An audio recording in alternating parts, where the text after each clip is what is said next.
ఒకసారి మనం పాత రోజుల్లోకి వెళ్దాం. అదేనండి 1999 నాటి మాట. కార్గిల్ యుద్ధం జరుగుతున్న సమయమది. మన సైనికులు ఆ ఎత్తైన కొండల్లో భయంకరమైన చలిలో ప్రాణాలకు తెగించి పోరాడుతున్నారు. అవును, అదొక చాలా క్లిష్టమైన పరిస్థితి. కదా. అయితే శత్రువులు ఆ కొండల్లో ఎక్కడ నొక్కి ఉన్నారో ఖచ్చితంగా తెలుసుకోవడానికి మన సైన్యానికి అప్పట్లో జీపీఎస్ డేటా అత్యవసరమైంది. ఆ సమయంలో ఈ జీపీఎస్ టెక్నాలజీ మీద ఆధిపత్యమున్న అమెరికాను మన భారత ప్రభుత్వం సహాయం కోరింది. కాని వాళ్లు ఆ డేటాను మనకు ఇవ్వడానికి నిరాకరించారు. నిజమే. ఆ ఒక్క సంఘటన మన దేశ ఆలోచనా విధానాన్నే మార్చేసింది. ఖచ్చితంగా. ఆనాటి ఆ ఒక్క నిరాకరణ ఈరోజు భారతదేశాన్ని అంతరిక్షంలో ఒక మహాశక్తిగా ఎలా మార్చిందో తెలుసా? నమస్కారం. ఈనాటి మన అత్యంత లోతైన విశ్లేషణకు స్వాగతం. అందరికీ నమస్కారం.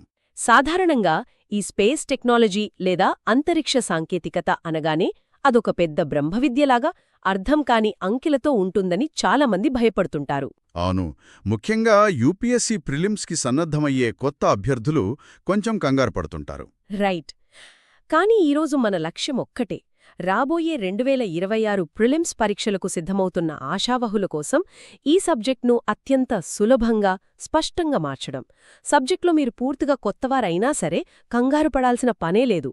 అసలు ఈ అంతరిక్ష విజ్ఞానాన్ని సులభంగా ఎలా అర్థం చేసుకోవచ్చో మనమిప్పుడు చూద్దాం. తప్పకుండా.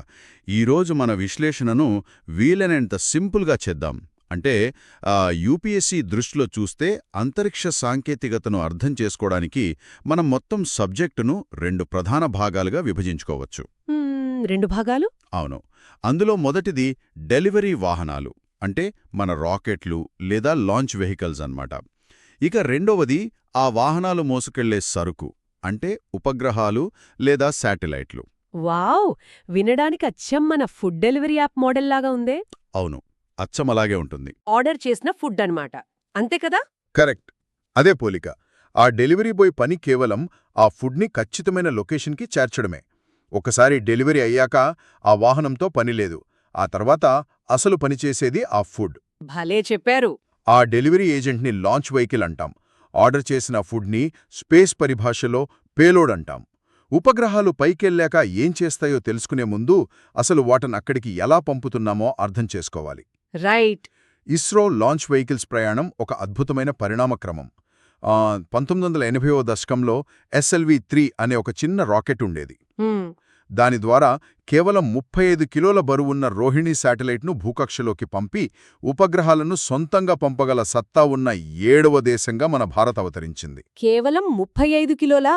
అవును, 35 కిలోలతో మొదలైన ఆ ప్రయాణం ఈరోజు వేలాది కిలోల బరువైన ఉపగ్రహాలను అవలీలగా తీసుకెళ్లే స్థాయికి చేరుకుంది.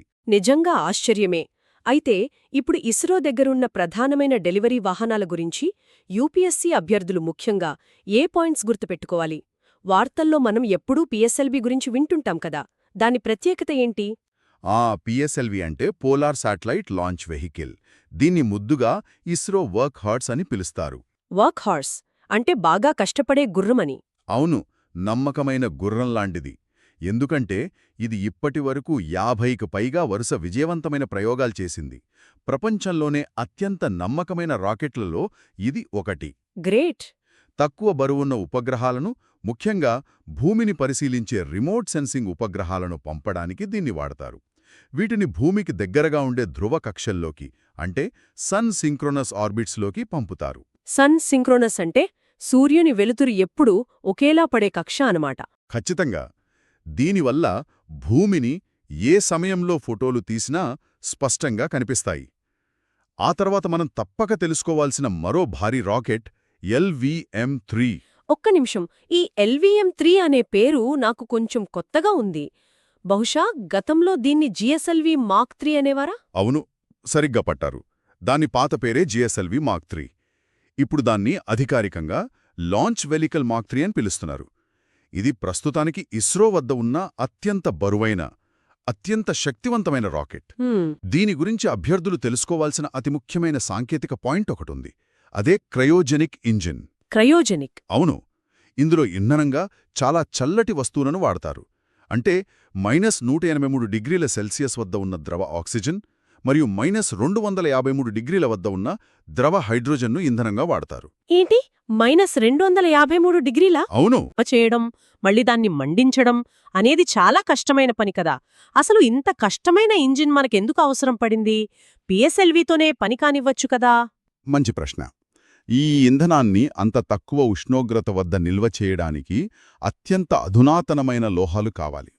ఈ టెక్నాలజీ ప్రపంచంలో కేవలం కొన్ని దేశాలకే తెలుసు. ఇది ఎందుకు అవసరమంటే సాధారణ ఇంధనాలతో పోలిస్తే ఈ క్రయోజనిక్ ఇంధనం ప్రతి కిలోకు అత్యధిక శక్తిని లేదా త్రోపుడు శక్తినిస్తుంది. ఓహో, ఎక్కువ పవర్ వస్తోందన్నమాట. అవును. 1000 కిలోల బరువైన కమ్యూనికేషన్ ఉపగ్రహాలను భూమికి 36,000 కిలోమీటర్ల దూరంలో ఉండే జియోస్టేషనరీ కక్షలోకి పంపాలంటే ఆ స్థాయి పవర్ తప్పనిసరి. అర్థమైంది. అందుకే మన ప్రతిష్టాత్మకమైన చంద్రయాన్-3ని అంతరిక్షంలోకి తీసుకెళ్లింది కూడా ఈ LVM-3 వాహనమే. అంతేకాదు, భవిష్యత్తులో మన భారతీయులను అంతరిక్షంలోకి తీసుకెళ్లే గగన్యాన్ ప్రాజెక్టుకు కూడా ఇదే ఆధారం. వావ్! అంటే మీడియం బరువులకి నమ్మకమైన పిఎస్ఎల్వి ఉంది, భారీ ప్రాజెక్టులకి LVM-3 ఉంది. ఈ లెక్కన మన డెలివరీ వాహనాలు సరిపోయినట్లే కదా. కానీ ఈ మధ్య కాలంలో SSLV అనే కొత్త రాకెట్ పేరు వార్తల్లో బాగా వినిపిస్తోంది. అవును, స్మాల్ శాటిలైట్ లాంచ్ వెహికల్. ఇక్కడ నాకొక డౌట్ వస్తోంది. పిఎస్ఎల్వి లాంటి అద్భుతమైన రాకెట్ మన దగ్గర ఉన్నప్పుడు మళ్ళీ ఈ SSLVని కొత్తగా తయారు చేయడానికి ఎందుకంత టైము, డబ్బు ఖర్చు పెట్టినట్లు? ఇది కొంచెం అనవసరం అనిపించడం లేదా? చూడ్డానికి అలా అనిపించొచ్చు, కానీ ఇది చాలా తార్కికమైన నిర్ణయం. ఇక్కడే మనం ఇస్రో ఆలోచనలో వచ్చిన కమర్షియల్ యాంగిల్ని, అంటే వ్యాపార కోణాన్ని అర్థం చేసుకోవాలి. వ్యాపారం. ఇప్పుడు ప్రపంచవ్యాప్తంగా చిన్న ఉపగ్రహాల మార్కెట్ చాలా వేగంగా పెరుగుతోంది. ఉదాహరణకు PSLV అనేది ఒక పెద్ద బస్సు లాంటిదనుకుందాం. దాని తయారు చేసి ప్రయోగానికి సిద్ధం చేయడానికి నెలల సమయం పడుతుంది. అవును, చాలా టైం పడుతుంది కదా. కానీ ప్రైవేట్ స్టార్టప్ కంపెనీలు వాళ్ల చిన్న ఉపగ్రహాలను పంపడానికి నెలల తరబడి వేచి చూడలేవు. వాళ్లకు ఫాస్ట్గా పని జరిగిపోవాలి. అర్థమైంది.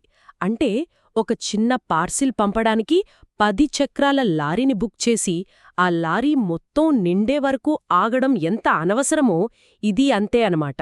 పిఎస్ఎల్వీలో ఒక చిన్న శాటిలైట్ని పంపాలంటే మిగతా రాకెట్ నిండే వరకు ఆగాల్సి వస్తుంది. కరెక్ట్, అదే ప్రాబ్లం. అందుకే ఈ SSLVని ప్రత్యేకంగా డిజైన్ చేశారు. దీని కెపాసిటీ కేవలం 500 కిలోలు మాత్రమే. దీని అసలైన ప్రత్యేకతేంటంటే దీన్ని కేవలం కొద్ది రోజుల్లోనే చాలా తక్కువ ఖర్చుతో ప్రయోగానికి సిద్ధం చేయవచ్చు. ఓహో, రెడీ టు లాంచ్ అనమాట. అవును, లాంచ్ ఆన్ డిమాండ్ అనే కాన్సెప్ట్కి ఇది సరిగ్గా సరిపోతుంది. ఇది వాణిజ్యపరంగా ఇస్రోకు చాలా లాభదాయకం. పరీక్షల కోణంలో చూస్తే PSLVకి SSLVకి ఉన్న ప్రధాన వ్యత్యాసం ఈ టైం మరియు కమర్షియల్ వయబిలిటీ అన్నమాట. చాలా స్పష్టంగా చెప్పారు. డెలివరీ వాహనాల కథ పూర్తయింది. ఒక బేస్ ఏర్పడింది కాబట్టి ఇప్పుడు ఈ వాహనాలు మోసుకెళ్లే సరుకు అంటే ఉపగ్రహాల గురించి మాట్లాడుకుందాం. తప్పకుండా.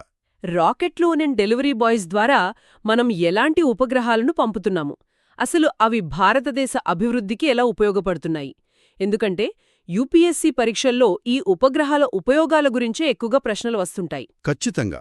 టెక్నాలజీ వెనుక ఉన్న సామాజిక ప్రయోజనమేంటో అభ్యర్థులకు క్లియర్గా తెలియాలి. మన ఉపగ్రహాలను వాటి ఉపయోగం బట్టి ప్రధానంగా 3 రకాలుగా విభజించవచ్చు. 3 రకాల. మొదటి కేటగిరీ అర్త్ అబ్జర్వేషన్, అంటే భూపరిశీలన ఉపగ్రహాలు. పాత IRS సిరీస్ మరియు కొత్తగా వచ్చిన EOS సిరీస్ అన్నీ దీని కిందకే వస్తాయి. ఈ ఉపగ్రహాలు పైనుండి భూమిని తీక్షణంగా గమనిస్తూ ఫోటోలు తీస్తాయి. అంటే విపత్తులు వచ్చినప్పుడు వాడేదివేనా? అవును. వరదలు లేదా తుఫాన్లు వచ్చినప్పుడు ఏ ప్రాంతాలు మునిగిపోయాయో ఖచ్చితంగా గుర్తించి డిజాస్టర్ మేనేజ్మెంట్కి ఇవి చాలా సహాయపడతాయి. అలాగే వ్యవసాయంలో పంటల విస్తీర్ణం అంచనా వేయడానికి కూడా వాడతారు. ఓహో, అంటే ఇవి అంతరిక్షంలో ఉండే మన సొంత కెమెరా లాంటివన్నమాట. మరి రెండో కేటగిరీ ఏంటి? రెండవది కమ్యూనికేషన్ ఉపగ్రహాలు. ఇన్శాట్, జీశాట్, అలాగే కొత్తగా వస్తున్న CMS సిరీస్. మనం ఇంట్లో కూర్చుని చూసే DTH టెలివిజన్ సర్వీసులు, బ్యాంకింగ్ నెట్వర్క్లు, అలాగే గ్రామాలకు టెలిమెడిసిన్ సేవలను అందించడం వీటి ముఖ్య ఉద్దేశ్యం. అయితే ఇక్కడొక స్పెషల్ పాయింట్ నోట్ చేసుకోవాలి. ఏంటది? ఇస్రో కేవలం పౌరుల అవసరాలకే కాకుండా రక్షణ రంగం కోసం కూడా ప్రత్యేకంగా కొన్ని ఉపగ్రహాలను కేటాయించింది. ఉదాహరణకు భారత నావికాదళం అంటే నేవీ కోసం జీశాట్-7ని ఉపయోగిస్తున్నారు. అలాగే వాయుసేవ కోసం జీశాట్-7Aని ప్రయోగించారు. ఇది గమనించాల్సిన విషయం.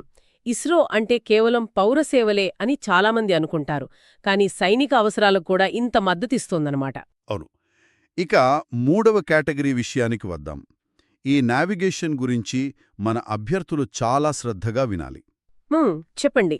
మూడవది మరియు అత్యంత కీలకమైనది నావిగేషన్ సిస్టమ్. భారతదేశానికి స్వంతమైన దిశానిర్దేశక వ్యవస్థ పేరే నావిక్. దీని టెక్నికల్ పేరు IRNSS. ఒక్క నిమిషం. ఇక్కడే మన మొదటి కథ గుర్తుకొస్తుంది.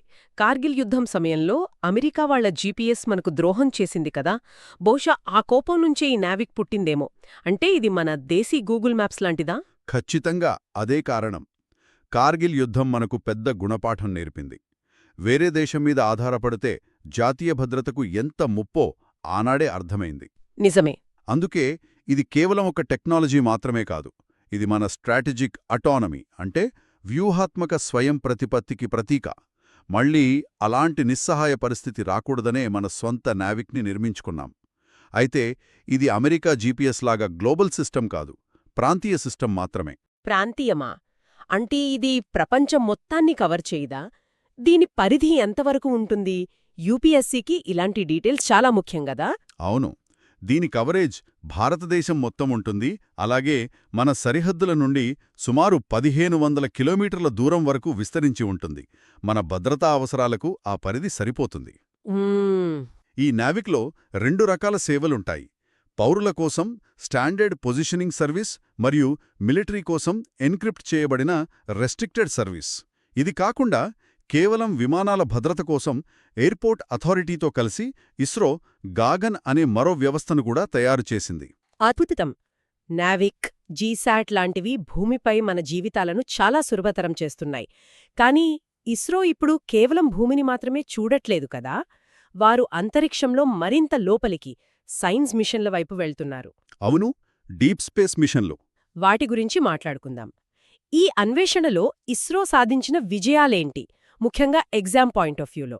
ఇస్రో చేపడుతున్న డీప్ స్పేస్ మిషన్లు ఇప్పుడు ప్రపంచం దృష్టిని ఆకర్షిస్తున్నాయి. ఇక్కడ ప్రధానంగా 3 మిషన్ల గురించి తెలుసుకోవాలి.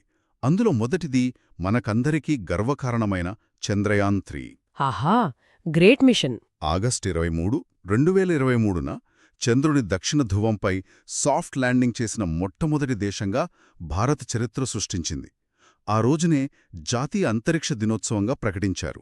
ఇక్కడ నాకొక చిన్న డౌట్. అందరూ చంద్రుని మధ్యరేఖ చుట్టూ దిగుతుంటే మన ఇస్రో మాత్రం ఎంచుకోవడానికి ఎంతో కష్టమైన దక్షిణ ధ్రువాన్ని అంటే సౌత్ పోల్ని ఎందుకెంచుకుంది?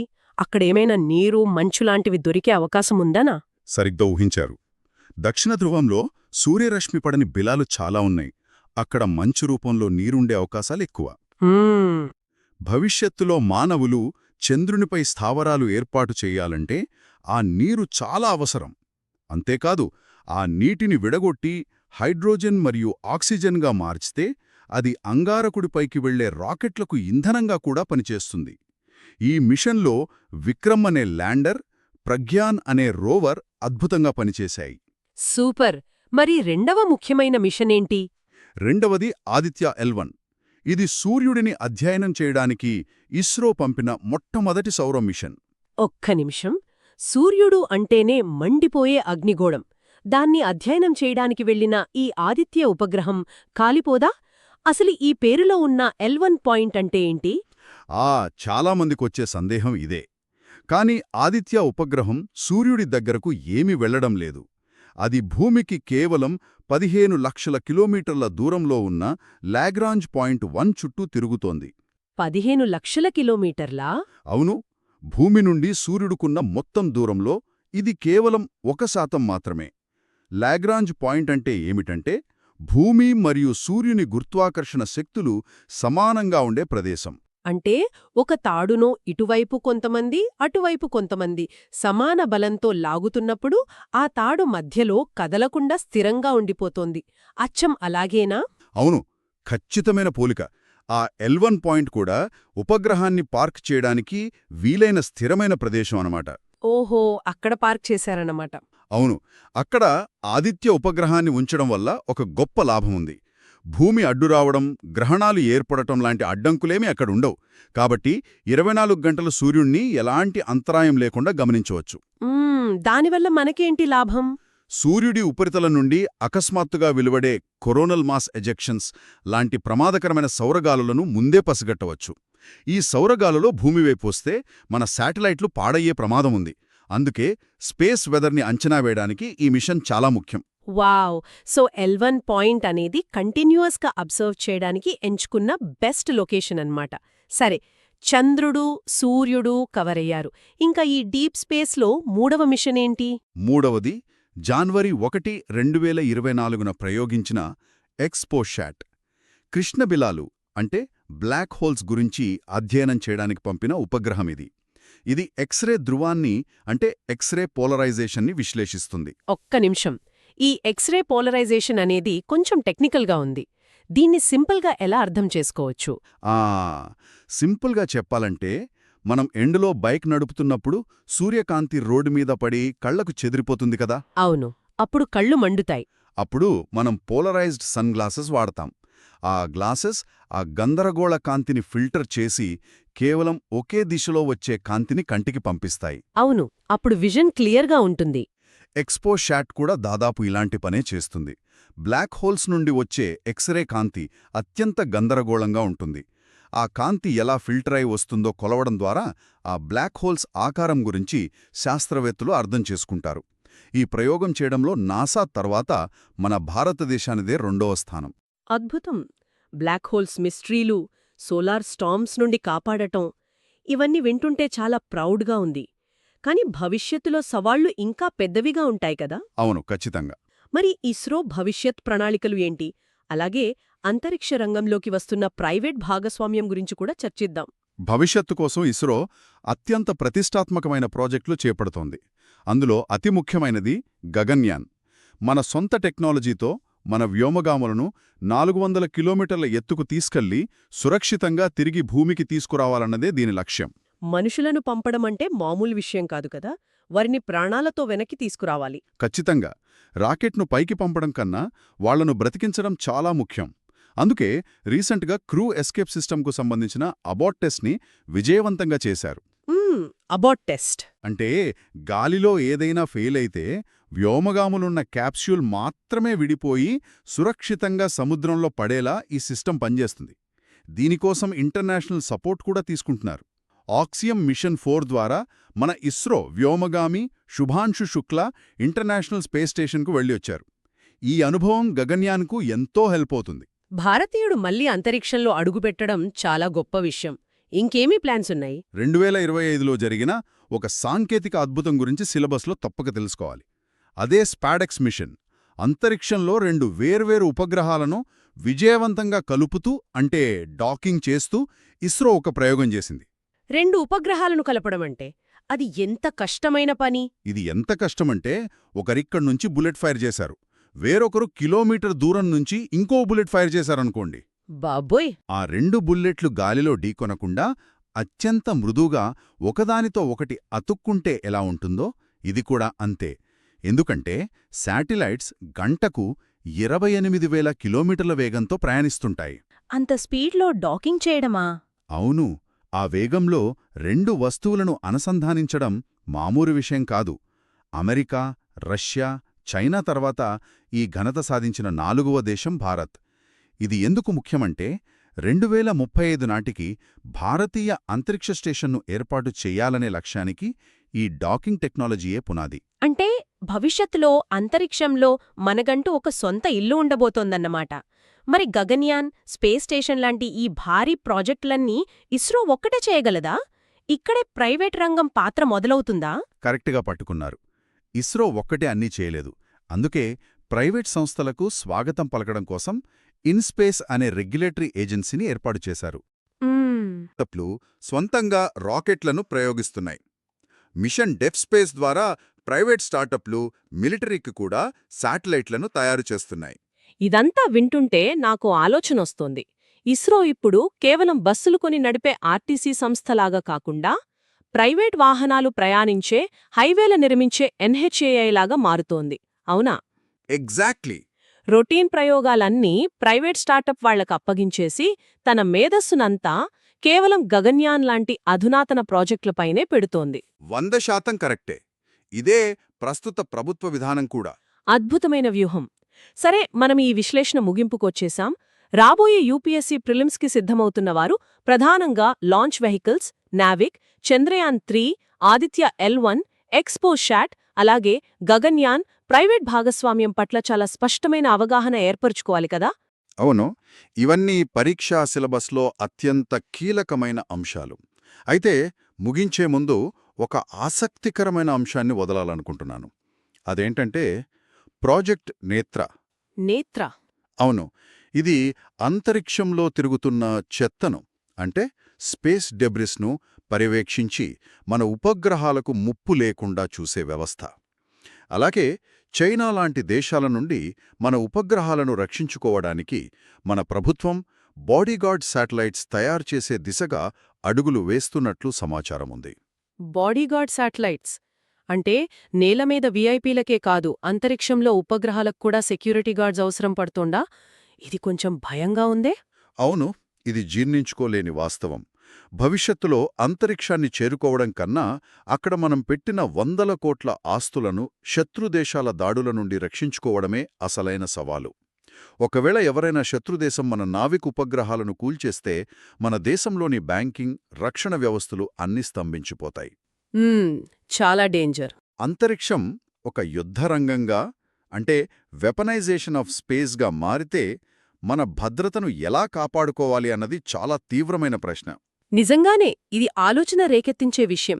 మనం ఫుడ్ ఆర్డర్ చేస్తే సురక్షితంగా వస్తుందని ఆశిస్తాం, కానీ దారిలో ఎవరైనా ఫుడ్ని హైజాక్ చేస్తే పరిస్థితి ఏంటి అనేదానిలాగే ఉంది ఇది కూడా. ఈ స్పేస్ మిలిటరైజేషన్ అనే కోణంపై అభ్యర్థులు మరింత లోతుగా పరిశోధన చేయడం ఎంతో ఉపయోగపడుతుంది. ఖచ్చితంగా. సరే, ఒకప్పుడు మనకు అర్థం కాని అంకెలతో ఉన్న స్పేస్ టెక్నాలజీ ఇప్పుడు ఏ రాకెట్ దేనికి వాడతారు, ఏ ఉపగ్రహం ఏ పని చేస్తుంది అనే స్థాయికి అందరికీ అర్థమైందని భావిస్తున్నాను. ఈ అద్భుతమైన విశ్లేషణను ఇక్కడితో ముగిద్దాం. ధన్యవాదాలు. ధన్యవాదాలు.